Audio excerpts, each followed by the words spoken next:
Welcome back. It's Mazzy. It's the Music Stupid number 22. I'm recording this very early on March 6th, 2023, and I decided to lead off with an album that literally came out 50 years ago today. And that album is the debut album by Tom Waits, Closing Time. This was issued again 50 years ago today on Asylum Records.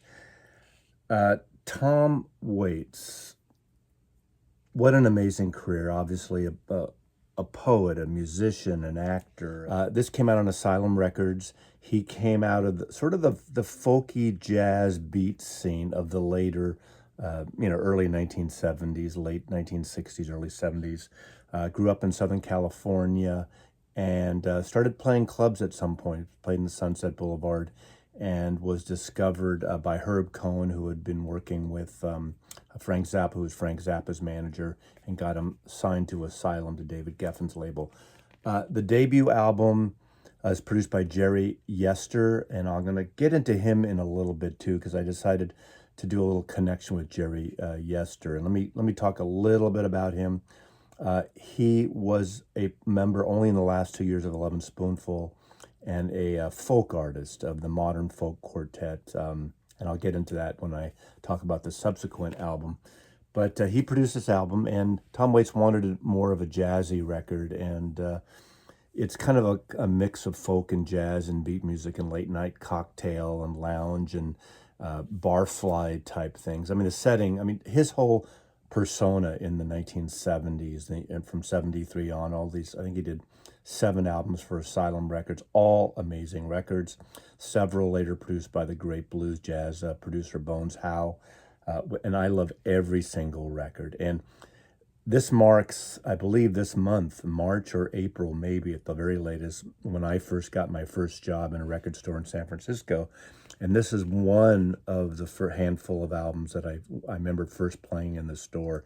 This got some buzz around San Francisco. It was getting played on KSAN radio. Obviously, it wasn't a top seller. The song on here that was a single, but didn't really do much for him. But of course, probably made him more money than any other song of his career, is Old 55, that would be recorded by the Eagles. Freeway Cars and Trucks, what a great song.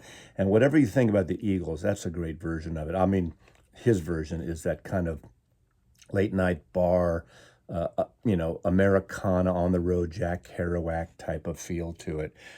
Just a wonderful, wonderful album. The next album he would make the next year is probably my favorite, Heart of the Saturday Night. I did see him when this came out. He played the Boarding House, a series of shows, and we went. A couple of my friends and I went to see him. But the next year, in '74, Asylum Records had a showcase, basically inviting record and record store people at the Beach Chalet, which is this. It was an empty building out on the Great Highway right across from the Pacific Ocean next to what used to be Playland at the beach. That had been torn down just a couple of years before that. But the Beach Chalet, when you walked in the lobby, had these beautiful WPA murals, and upstairs was like an open area. And Asylum Records booked it for this piano and for this performance by Tom Waits. And all they had was a baby grand piano, as I recall, maybe a grand piano, and a palm tree, like a palm tree right next to him. And it was maybe 100 people there, tops, if that. And he did this solo performance, and it was a stunning performance. That was sort of promoting Heart of Saturday Night. But Tom Waits, 50, what a career. I mean, the Coppola films he's in, all the great films he's been in, actors, Jim Jarmusch films. I can't say enough. Heart of Saturday Night, again, is one of my favorite. But on here, it's got a real beat sound to it. I think Grapefruit Moon was the song that David Geffen heard when he played at the Troubadour in L.A. that actually got him signed to this label. And Closing Time, it's the perfect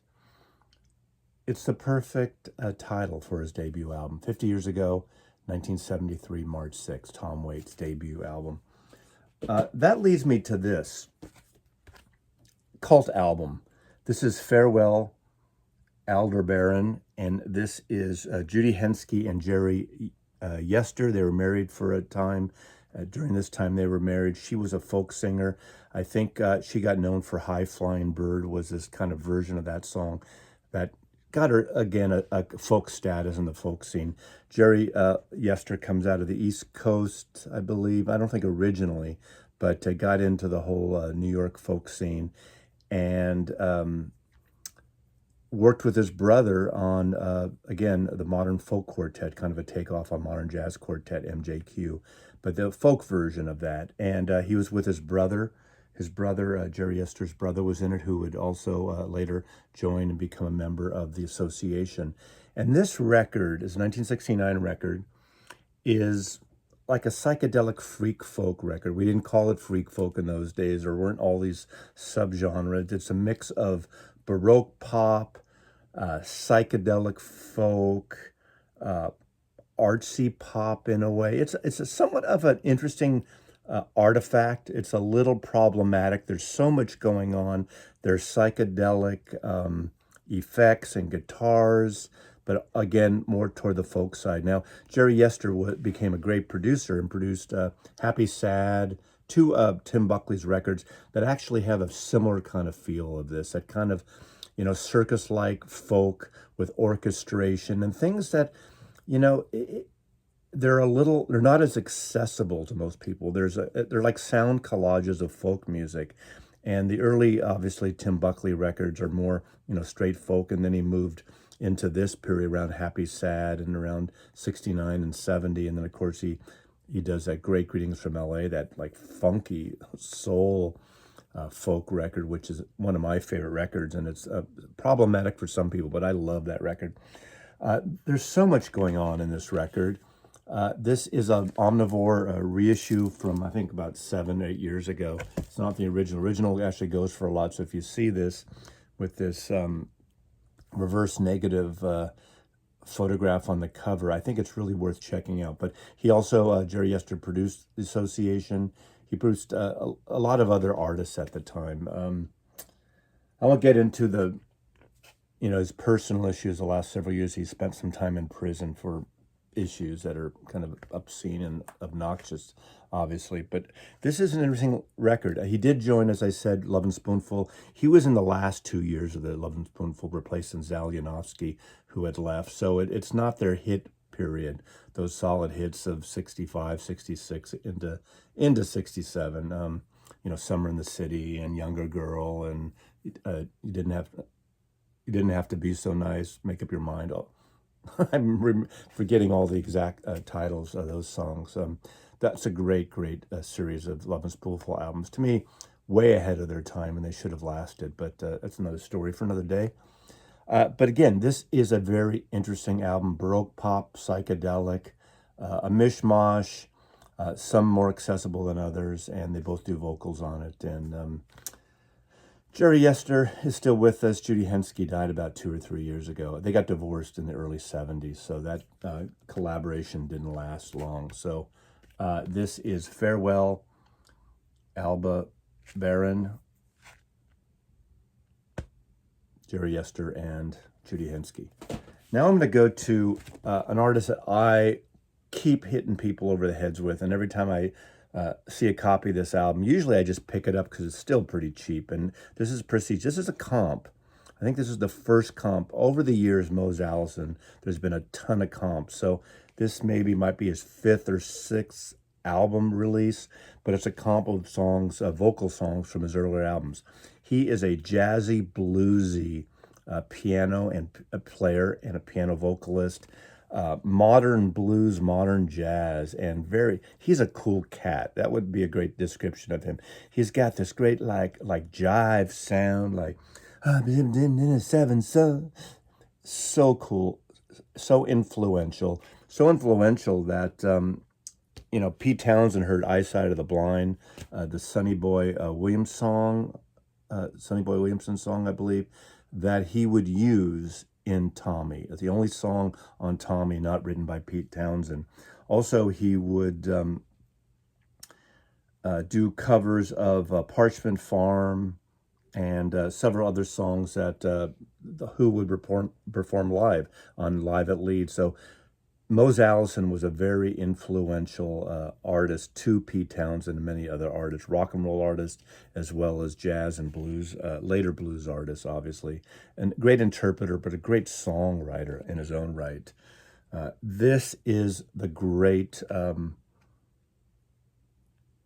the great initial record, if you want to dabble into his kind of sound. Again, not sounding like Tom Waits, but I can definitely put Mose Allison and Tom Waits in that same category of kind of like late night bluesy cocktail barfly type music. He's a little more upbeat, where Tom Waits is more kind of lazy and sloppy and kind of sexy and like, you want to go home after that drink. The piano's been drinking, that kind of stuff. Where Mose Allison is more like jivey, I got a little baby, so great. Anyway, Mose Allison sings, Prestige Records. I don't know if OJC ever did an issue of this, but you can find this record pretty cheap. This is a mono copy. Whatever you find, just grab it. It is cheap. I had someone come by the house and I gave them a copy literally last night. Kimbo, if you're out there watching, this is just a fantastic record, I think. Mazzy thinks. Now I'm going to go, someone again last night on some live stream, Mazzy, you don't really like Prague. You always mock Prague. I have a video, which I'm going to link below, or maybe I'll put it in the thing after, the circle after, and you can watch it. I think it's a guide to Prague music for people who don't like Prague. To me, Prague music is the easiest music to mock. I do like Prague, but pretty much I'm in the category of Prague from 1969 to 73, 74 maybe, with exceptions. There's certain bands later, but I think it got a little sort of excessive and overpumped, overburdened for my taste. Now, I'm going to talk about the debut album by Yes. It came out, April or May of 1969. This is the first album I get that would be considered prog. I don't remember calling it prog or progressive rock when this came out. I was with my buddy Larry. We used to take the Muni downtown, and then we take the cable cars to Fisherman's Wharf. We go to Tower Records. We go to Geardeley Square, the Cannery. And right near the Cannery is where KMPX, the underground radio station, and then it became KSAN was. And at that time, it was like the top, near the Cannery, it was like the top floor, I believe, of this warehouse. No reception, no nothing, just a loose thing. And you could kind of walk in. So a couple times Larry and I would go down there and just literally walk in, and the DJ would be there alone playing music. I remember Dusty Street was a DJ who started out there, later would become sort of famous and move out of San Francisco. But there was a guy named Larry DeLion. Larry DeLion was there, and it was a Saturday. We were going to go to Tower Records, and we went to the station, and Larry DeLion's on the air, and we're there, and he said, we got these two young cats here, and we're talking about music. And he asked us a few questions occasionally on the air, but he pulled this record out. He didn't know anything about it. It was in the pile, and he pulled it out, and he looked at the back, and he goes, oh, they do a Beatle cut. You want to hear a Beatle cut? So he put on Every Little Thing. They do a cover of Every Little Thing, 5-minute, 24-second version, and asked us what we thought about it. It was really, I mean, you know the version now, probably. John Anderson's high voice, beautiful, beautiful voice, beautiful high, some harmonies later on in some of the other tracks. But there was this guitar sound that was sort of psychedelic, but as you know, Yes, you know what they are. You know what this record sounds like, maybe. It just was a different kind of sound, rockin', but it had like jazz influences. It went into a different direction of what was kind of happening at the time. I eventually, in the next week or whenever it came out, I don't know if he had an advanced promo copy, because that's the first time he said he played it. He basically listened to that track as we listened to it for the first time. But because of that, I bought this record. And as much as I liked Every Little Thing, the song on here that blew me away, another cover and a song I knew really well, a McGuinn and David Crosby song, a Bird song called I See You. And it's a 6.5-minute version that is just a very jazzy rock. And of course, I can't remember hearing any jazzy rock things. Maybe some fusion things with the Mothers of Invention before this. I'm trying to think who else I would have heard. Later that year, I would get the King Crimson album. I think it's 6 months later, Court of the Crimson King came out, and that was, again, longer songs, conceptual, psychedelic, going in a different direction, and what Prague had become progressive rock.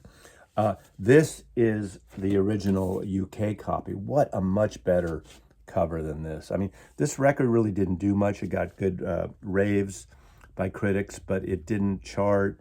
It didn't get a lot of airplay beyond this. Of course, I'd read Peter Banks on here and Chris Squire, of course, but Tony Kaye on Oregon. But of course, this is my introduction to Bill Bruford, the drummer who was on every other Prague record ever made in the history of Prague music.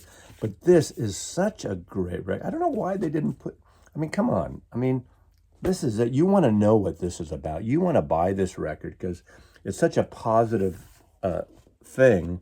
There was a Record Store Day issue, I believe, or a Rhino reissue with this cover several years ago that's worth checking out. But again, their Prague thing would totally develop, and I'm not going to tell that story. They're much better people to tell the history of Yes and Prague. And as I said, I got off the boat probably around 74 because as much as they got me into Prague a little bit, they also got me out of Prague for a while because of Tales from a Topographic Ocean. I remember getting that record.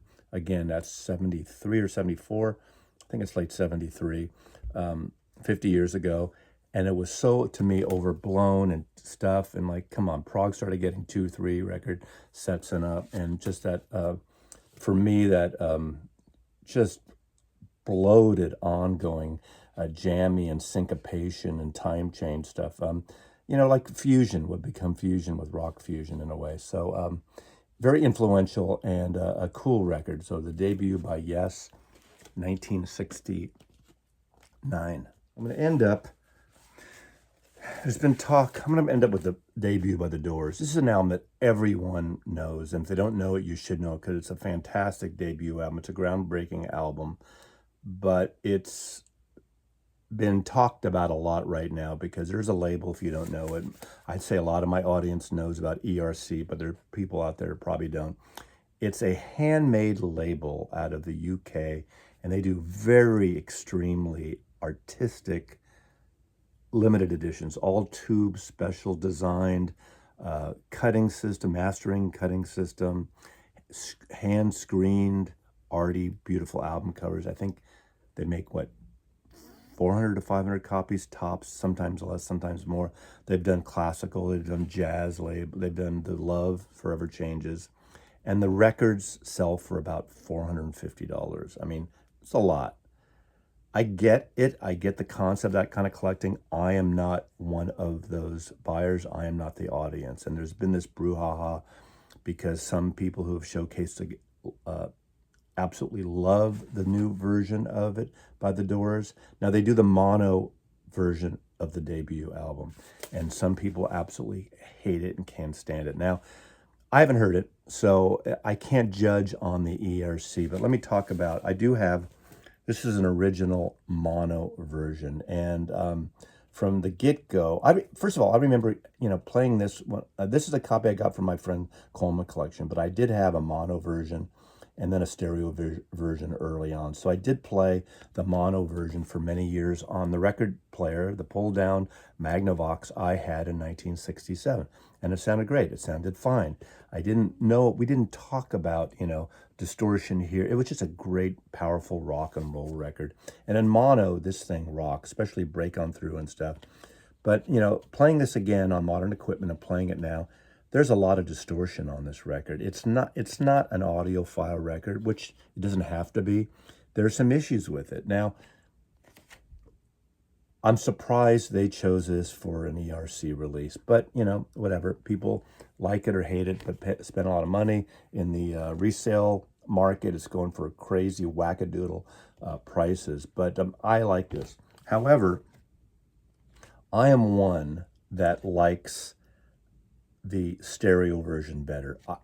You know, some people say, oh, Jim Morrison's voice jumps out at you in mono, and it's like he's in the room with you. Do you really want Jim Morrison in the room with you? But what's great about this album, I mean, you know it musically, Light My Fire. There's a psychedelicness in here. There's a blues feel to this. There's an ethereal raga rock, meandering of sounds in the end. And I know, you know, the end to me, and even the opening track, I love the opening of Break On Through, where you're having that great bass organ. Is it the bass or Ray Manzarek's organ pedal? I don't know that, and someone's going to tell me right now. I know you're chomping at the bit to write it, but dun dun dun dun dun, and you hear then the speaker. You hear Robbie Krieger's guitar in the other channel, and the drum. First, the drums come in. That's right. The drums come in. The John Densmore, thing that comes in the beginning. The aural sound of this album in stereo makes it worth it.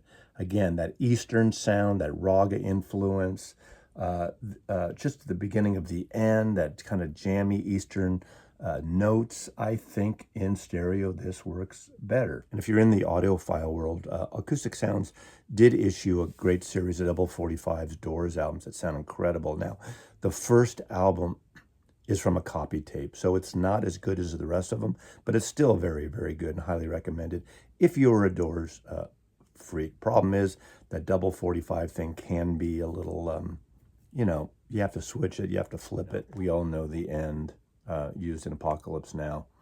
Just a great, they always will be associated with the Vietnam War because of that and other uses of Doors albums and the timing it came out. So thanks for watching. This is the Music Stupid number 22. Thanks for watching. Put your comments below. Mazzy loves you.